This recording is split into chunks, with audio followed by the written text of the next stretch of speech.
Hi everyone, welcome to the classes on mechanics of solids. So in the previous class we have discussed a brief idea about the course structure and how the examination is going to happen. And in today's class we will be going directly to our modules. I'll be discussing the syllabus of the module 1 here. In this we will be discussing the behavior of elastic solids in equilibrium under the action of system of forces and method of section. We will be discussing today, and after that it will come to the Cartesian coordinates passing through a point, stress at a point, forms and a matrix, and all these things we will be discussing in another class. And after that we will be going directly to a second module. We will be skipping these topics actually. We will be skipping these topics and we will be discussing later. We'll go to module 2, which will deal with the stress strain diagram, which we will discuss today. And after that we will be discussing Hooke's law. And the equation for elasticity, you will be deriving the equation for relation between elastic constant EGK and a nu is there. And the calculation of stress in axially loaded member with a single ion composite material. And after that, we will be discussing thermal stress. That is the end of the module 2. And after completing the module 2, we will be moving further. So we will be starting with our review of our static what you have studied in the engineering mechanics. In engineering mechanics, we have studied different types of loads.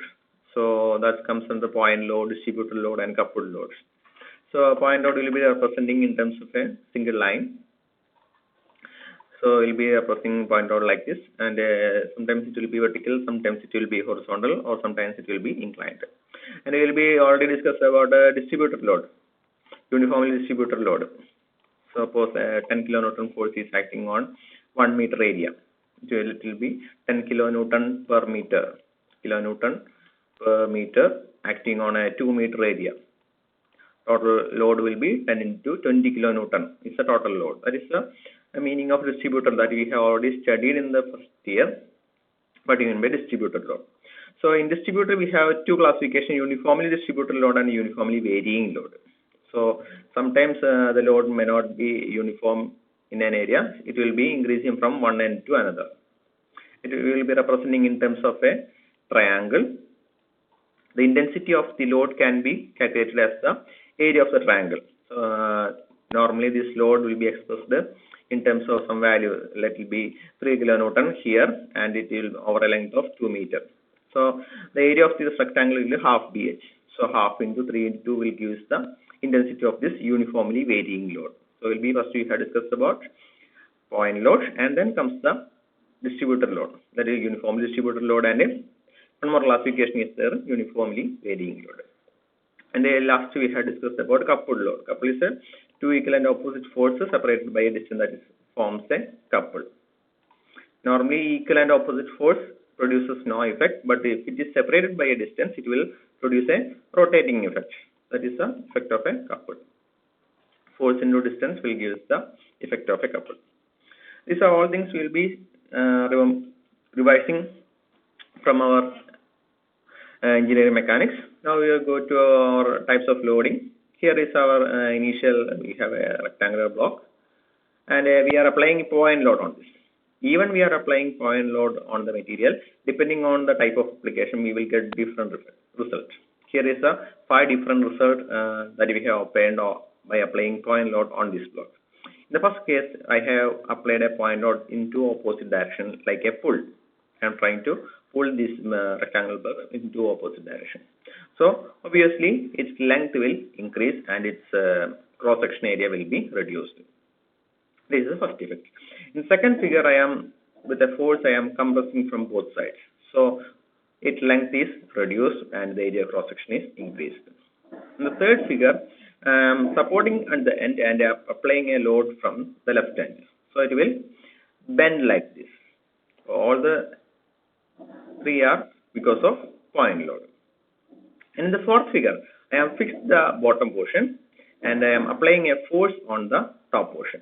So it will break or slide this given area. So it's called a shear. The force is applied parallel to the surface. Okay. The last one, I have fixed the bottom portion. I am applying a twist on the upper side. So it will twist the total specimen. So even if it's a point load, as on the point of application and as on the effect, it will produce 5 different effects on the same block. Okay. So it's just a brief introduction how the load will affect the material. Next, we will directly go to our stress. I have already discussed what is stress. Stress is the internal resistance offered by the body. As we are sitting on our chair, we are applying some force on our chair. The chair is resisting our force, our weight, and the chair will experience some stress. So it is the internal resistance offered by the body. Sometimes the resistance will be sufficient to withstand the load we have applied. Sometimes it won't be sufficient. So in that case, the material will undergo deformation. We can take the example of a rubber or rubber band. When we apply the force, it will elongate or compress. So normally stress is defined as the internal resistance offered by a body. Normally it is expressed by force per area. Force will be representing in terms of letter P, and area cross section will be represented as capital A. So many of the students will be answering after studying MS, what is stress? It is a force per area. No, it's definition is wrong. You have to answer like that. Internal resistance offered by a body. Force by area, it will give us the definition of the pressure. Anyway, the equation is correct. Force by area is the equation for stress, but if you ask for the definition, it is the internal resistance offered by the body to the external load applied on it. If the load is not applied, there won't be any stress in the body. Okay. Here you can see a figure with the tensile load at the end, and the material will try to break here. So the material will try to keep in its position. So it will applying a stress in the opposite direction. So the stress will be in a direction opposite to the applied load. If the force is acting in this direction, stress will be opposing the applied load. Okay. And the types of stresses: normal stress, shear stress, bending stress, and bearing stress. Okay. Among these, we will be studying in detail about these three things in the mechanics of solids. And this is for definition only we need to. Okay. First one is the normal stress. As the name indicates, normal means perpendicular. If the stress developed in the material is perpendicular to the cross-sectional area, then it is called normal stress. Given conditions, the load will also, if any load is acting perpendicular to the surface, it will cause stress which is perpendicular to the surface. Stress will be opposite to the direction of the force. So, if the stress is opposite to the direction of the force, stress will be opposite to the direction of the force, and stress is perpendicular to the area cross section, then it is called normal stress.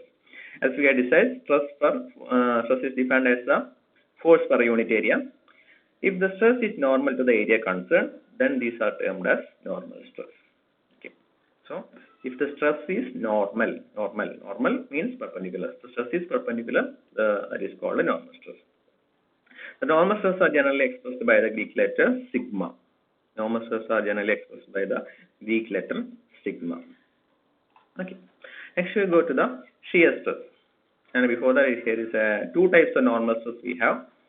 We have tensile and compressive normal stress. In the first figure, the block is compressed from both sides. So the stress will be trying to oppose the compression. So the stress developed will be compressive stress. And the second thing, the force is trying to pull the block in both directions. The stress will develop will be trying to keep in its position. The stress developed will be tensile stress. So we will have two types of stress, tensile and compressive stress. If the load is tensile, we will have tensile stress. If the load is compressive, we will have compressive stress. Okay. So next we will go to our shear stress. So as in the first case, normal stress, the stress is perpendicular to the area cross section. In this case, the stress is parallel to the area cross section. So it is called the shear stress. It will produce a shearing effect. Sometimes the bottom portion is fixed and we will be applying force along this face. It will cause a shear force, and the stress produced will be shearing stress. Okay. The stress acting tangential to the surface is known as shear stress. Just understand the definition now. We will be discussing in detail later. The next comes the bearing stress. Normally, it will happen in such condition.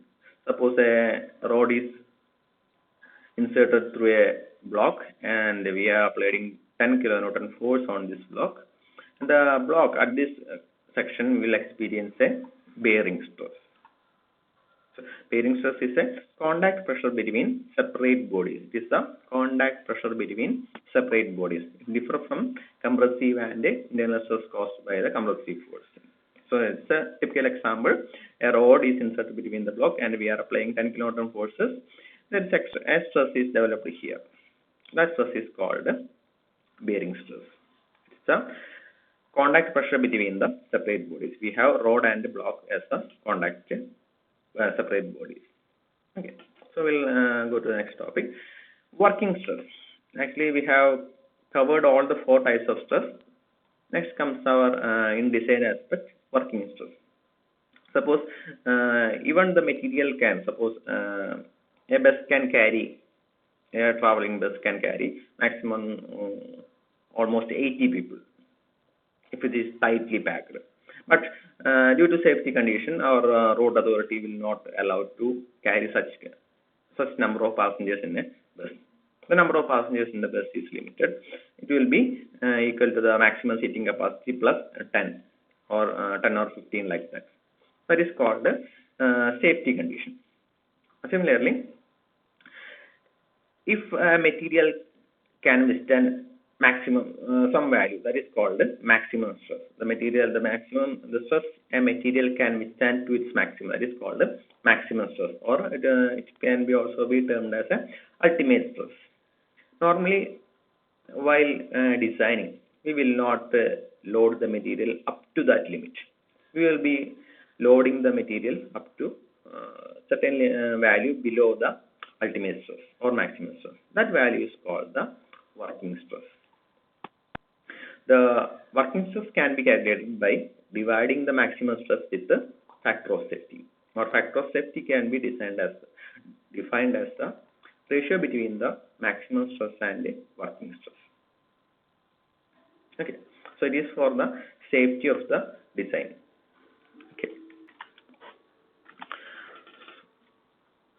So next is the definition of factor of safety. It is defined as the ratio between ultimate stress and the working stress. The maximum stress to which a mini member is designed is much less than the ultimate stress. While designing, we'll be designing in a stress less than the ultimate stress, and this stress is called working stress. The ratio between the ultimate stress and the working stress is called the factor of safety. Okay. The next thing we'll be discussing our main topic, strain. It's already discussed in the first class. When a material is applied some force, it will undergo some deformation. Suppose we are applying some force on the material. If our force is strong enough to deform the material, it will deform. So, strain, that will cause strain in the material. A strain can be defined as the change in length divided by original length. A single system of force acts on a body, it undergoes some deformation. The deformation per unit length is called strain. So, it can be written as small letter E. It will be defined as a delta L divided by L. Or strain can be defined as a change in length divided by original length is the definition for strain. Okay. Then we have 3 types of strain. Okay, we will be discussing in detail. Here is the example of a strain. Here is a rectangular bar. It is subjected to an axial pull of load P. So its length is increased by delta, and its cross-section area, let it be the breadth B, breadth is reduced to B dash. So we will have a change in length along the direction of the force and a change in length perpendicular to the direction of the force. Here the force is applied in this direction and some changes happened in the same direction. That is called linear strain. First of all, strain equal to change in length divided by original length. In this direction, change in length equal to delta. Original length of the specimen equal to L. So, strain equal to delta divided by L. Also, here also we can write, here is the change in length is equal to B minus B dash divided by original length is equal to B. This is also equal to strain. These two strains are one in the direction of the force, along the direction of the force, so it is called linear. And second one is perpendicular. The force is acting in this direction, and the strain is happening in this direction. So the second one is called lateral strain. It may be either in this direction or in this direction. Both these directions are perpendicular to the applied force. So these are called lateral strain. LATRA, lateral strain, linear and lateral strain. Okay. The second figure, the same rod is applied with the compressive force. So its length is reduced by delta. Same case, our strain is equal to change in length divided by original length. Here delta will be negative. So again, E is equal to delta divided by L, and again here also in this case B minus B dash will be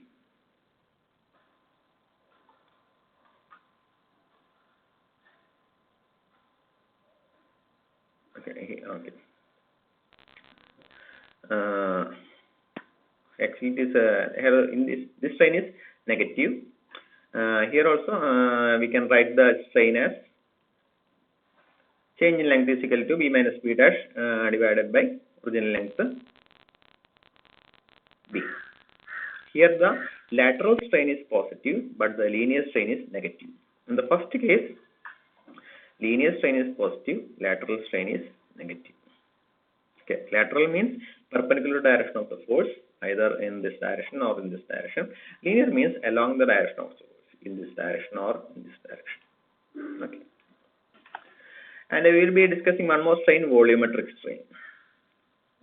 So in this case, the actual volume of the material will be changed a little bit. It will be change in length, change in breadth, and a change in thickness. The total change, that is the change in the x direction, strain in the x direction, plus strain in the y direction, plus strain in the z direction. All these will contribute towards the volumetric strain. So when a member is subjected to stress, it undergoes deformation in all directions. Hence, there will be a change in volume. The ratio of change in volume to original volume is called volumetric strain. Or we can write EV is equal to delta V divided by B, where EV can be also written as EX plus EY plus EZ. Where is the strain in X direction, strain in Y direction, and strain in the Z direction. Here is an example. Here is one bar, depth B. When we are applying a force, suppose we are applying a tensile force on this, length will be changed. It will be delta L by L. Its breadth will be changed. It will be delta B by D. Its depth will be changed. It will be delta D by D. Okay. Actually, strain, the unit of delta L is equal to, it will be millimeter or meter, anything like that. Unit of L is equal to again meter, millimeter, like that. So delta L divided by L. So millimeter divided by millimeter. So these two got cancelled. So strain is a dimensionless quantity. It don't have any unit. The second case, we are applying again a tensile force on this circular shaft. The total strain is equal to EX plus EY plus EZ. So EX equal to change in length delta L by L. But EY and EZ, that is the in these two directions. This belongs to the diameter of the specimen. So as the breadth and the thickness both belongs to diameter, we can write EZ and EY are same, that is equal to delta D by D, as it is a circular shaft. In the previous case it is a rectangular block, so EY and EZ that both are different. In this case, both in Y direction and Z direction same, so we can have EY is equal to delta D by D and is equal to delta D by D.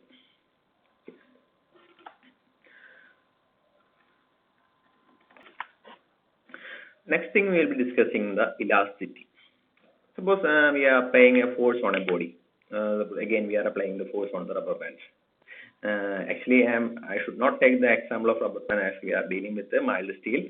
And okay, for understanding it will be easy if we are dealing with the rubber band. Okay, we will take the example of rubber band, and I am applying a force on that. So when applying the force, the rubber band will elongate, and after I removing the force, it will come to its original position. So we can tell the rubber band is elastic. Rubber band is elastic. The property of a material by virtue of which returns to its original shape and size upon the removal of load is called elasticity. The property of material which is help to retain its original shape after the removal of force. Let it be either tensile or compressive, what kind of load. When the load applied, the body will deform to some shape, and when the load removed, the body will retain its shape. Sometimes it will fully retain its shape, sometimes partially retain its shape. If the material fully retains its shape, then it is called a perfectly elastic material. And the body fully retains its shape, then it is called a perfectly elastic material. Otherwise, it will be simply elastic material. Okay. Next thing will be it's a very important topic, Hooke's law. Actually, it's a scientist who formulated a law. It states that within elastic limit means when a force is applying a body, it will retain its shape. The stress is directly proportional to strain. Within elastic limit means every material got an elastic limit. Up to certain limit, the body will show its elastic behavior. Not every body, almost elastic material. Some bodies are brittle material don't have elastic limit like that. Elastic material, suppose mild steel, we will be taking the mild steel. It will got an elastic limit. Up to certain point, when we plot the graph between stress and strain, at to a certain point, the stress is directly proportional to strain. And this point is called elastic limit. So within elastic limit, stress is proportional to strain. And the proportionality, so P is proportional to, actually they have mentioned the stress in terms of P. So we can write as sigma. Sigma is proportional to E, and the proportionality is replaced by a constant called capital E. That constant is called Young's modulus or modulus of elasticity. So if you ask to define the Hooke's law, within elastic limits, stress is proportional to strain, and we can replace this proportionality with a constant that is called E. The E is called the Young's modulus. The Hooke's law holds good equally for tension and compression. Either it is a tension or compression, we can apply the Hooke's law for both conditions. So, Hooke's law, within elastic limit, the stress is directly proportional to strain, or mathematically, sigma is proportional to E, or sigma is equal to E into capital E into strain. Okay, so sigma by strain is equal to E. Okay. The next comes the Poisson's ratio. We have already discussed what is lateral strain and what is linear strain or longitudinal strain.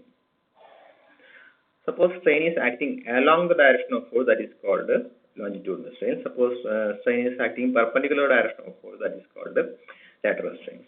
The ratio between lateral and longitudinal strain or lateral and linear strain, that is called Poisson's ratio.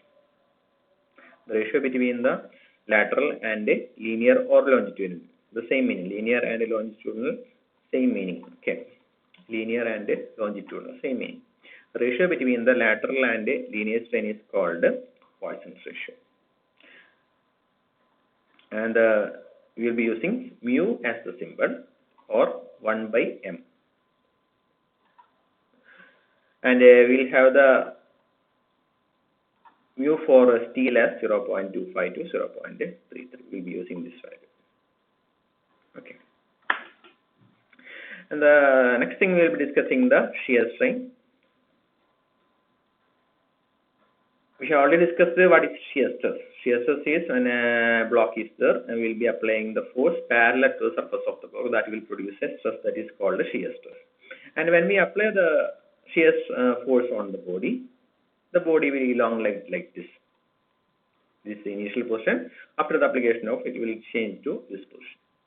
So shear strain can be written as tan phi. After the deformation, there will be an angle, small angle between the initial shape and the original shape. So we can write tan phi is equal to BB dash divided by AB. And the distortion produced by the shear stress on an element on a rectangular block here is shown in figure. The shear strain on slide is expressed by an angle phi, and it can be defined as a change in the right angle. It is measured in radians and is dimensionless in nature. As the normal strain, the shear strain also dimensionless in nature. So it will be represented by tan phi, which is given by BB dash divided by AB, opposite side by adjacent side. So when we apply the load, it will deform by some value. So its shape is changed. Okay. The next topic is our stress strain relation. So we'll be discussing the stress strain relation in the next class. Okay. Thank you.